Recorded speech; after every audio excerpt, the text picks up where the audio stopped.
Hello, my name is Eddie Tofpik. I'm Head of Technical Analysis and Senior Markets Analyst at ADM Investor Services International Limited. And here is your weekly technical analysis of Chicago wheat, Chicago corn, and Kansas City wheat. Hello and welcome. Now before we start, I just wanted to let you know that no AI, that is artificial intelligence, was ever used in the composition, production or recognition of any of the patterns, levels or analysis or any related items on these, my charts. This was all my own original work because I think you deserve to have that. So with that, Chicago wheat. The dominant pattern here remains the dark blue mid-February to mid-June bearish shift pitchfork, with the dark blue upper time specifically, and that's currently at 559 even. This was tested earlier this week and also 2 weeks ago, but it seems to have withstood the testing and come out with a possible pattern, which I'll detail shortly. Prices initially punched up from the base of the mauve medium moving average, currently at 537 3/4, and up through the almost flatlining gold long moving average, currently at 547, up to test the dark blue upper time midweek before falling back down through all the moving averages, as well as a September 2020 low at 539 3/4, and even now testing the green short medium moving average below, which is currently at 536.5. Now I said last week, and I quote, and it's a long quote, last week and this week's actions have dispelled any ideas of an August to date double top, as well as a potential September to October bearish cat's ears pattern. But they have heightened the idea of the August to October action being a possible, if somewhat wobbly, double bottom.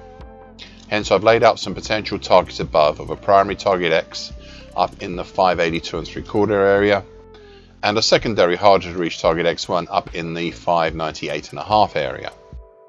These of course depend on the market breaking the dark blue upper time, which is no certain effort. So I'd keep an eye on the main pattern, which is the dark blue bearish shift pitchfork, as well as the gold long moving average, which has been reasonably good, and as I said 2 weeks ago, and I quote back then, which could have potential all the way up to the June highs in the 590 area. And that's the end of that last quote.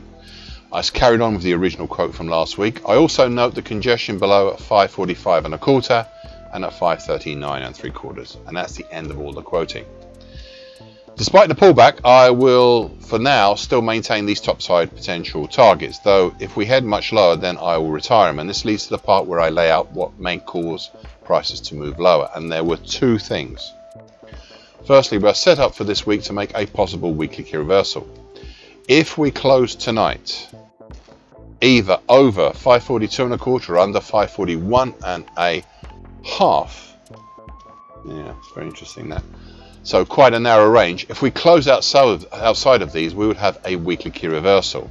Anything in between would have a lesser outside week pattern. Right now we are looking just at a weekly key reversal down, but it's really close to being an outside week.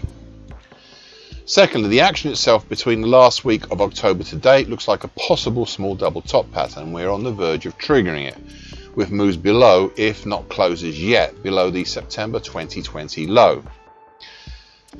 These actions offers potentials, not targets yet because we haven't done that, but potentials of a primary potential down in the 524 3/4 zone, and a secondary hard to reach potential down in the 516 1/4 zone. These of course depend on confirmed closes below the September 2020 low. Chicago corn. The main pattern here had been the now broken February to April bearish shift pitchfork. In mid-September, with changeover, the market exited out above the upper time, but then proceeded to form a new small bear channel, utilizing in part the now broken upper time. This was until we started to see prices push up late 5 weeks ago over the upper bear channel line and exploit that move higher. The market initially looked at the November 2020 high at 439.5 and the lesser Fibonacci line near it as resistance, but they were not good enough, as the market rose up to the next resistance, which is the gold long moving average, currently at 441 3/4. Now this had previously done an excellent job at capping prices in late September, though not this time, and indeed it could be seen to be starting to act or was acting as a base of action until as recently as the middle of this week. Above it is the 50% Fibonacci line for 2025 at 454 3/4, which was more formidable, as just above that was also the bright red lower trend line, which is currently at 457, of the July 23 to January 24 descending triangle, which capped prices late last week. I had previously had my doubts about this one, despite how large it once was. So I said 5 weeks ago, and I quote, "All this movement higher does raise the question as to whether the action since early August, especially noting the fall since changeover, whether this is all a possible bullish halfway hesitation." Now I'll ponder on that some more." End of quote. Last week, looking back, I said, and I quote, "I don't think it is a bullish halfway hesitation, but I do note the newly drawn early August to date uptrend, which has been quite good in recent days, since at least mid-October, in supporting the market." End of that quote. I have further added, I'm sorry for there's so many quotes, but I quote, "However, this meets the bright red lower trend line in early December.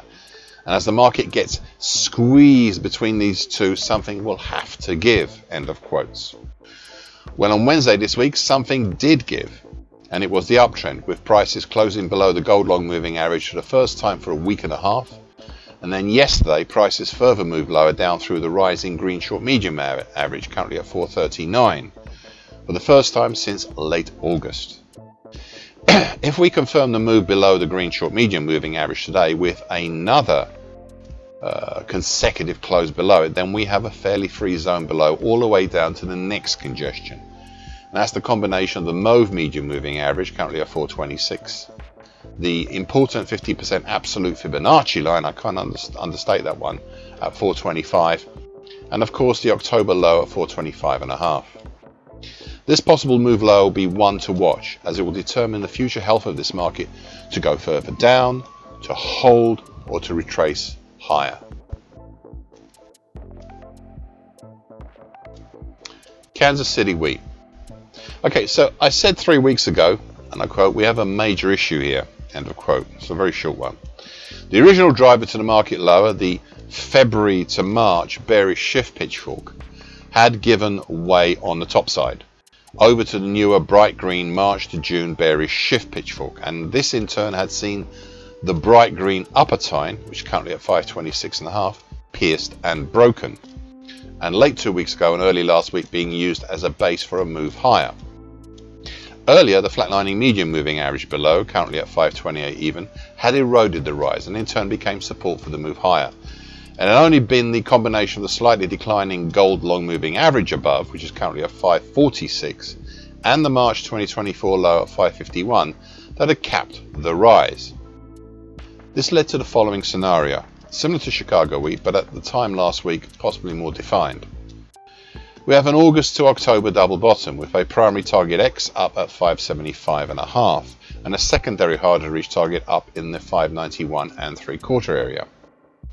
What is stopping this, apart from the obvious gold long moving average and March 2024 low, is further above the dark blue lower trend line to the November 23 to April 24 descending triangle. It's currently at 557.5.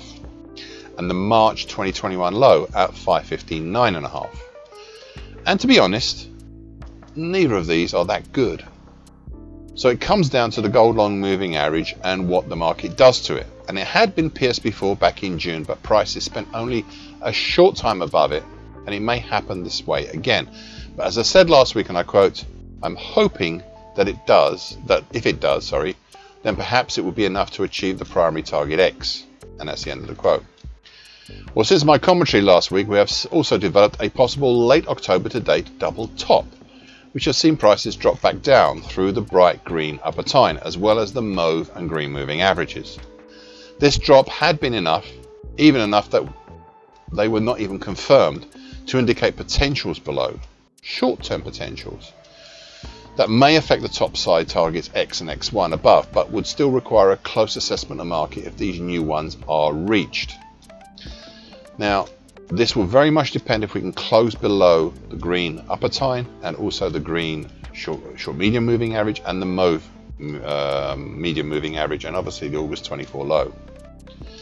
Thus we have a primary potential for this down in the 518 and 3/4 zone, a little under today's low, and a secondary harder to reach potential down in the 512 and 1/4 zone, just above the bright red unreconstructed 1999 to date uptrend, which is currently at 508.5.